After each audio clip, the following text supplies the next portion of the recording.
أهم مباريات اليوم الاثنين 30/9/2024. القنوات الناقلة وأسماء المعلقين: أحمد البلوشي معلق للمباراة. السد القطري ضد استقلال طهران الإيراني في بطولة دوري أبطال آسيا للنخبة على قناة BN سبورت IFC1 الساعة 7 مساء بتوقيت مكة المكرمة والقاهرة. عصام الشوالي معلق للمباراة.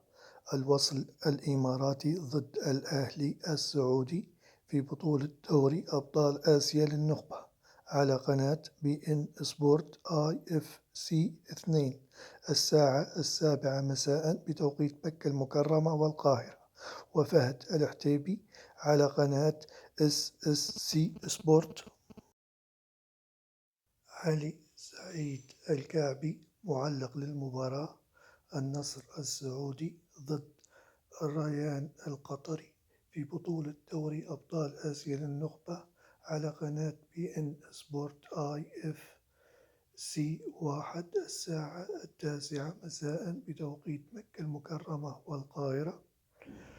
فارس عوض معلق على قناة SSC سبورت السعودية.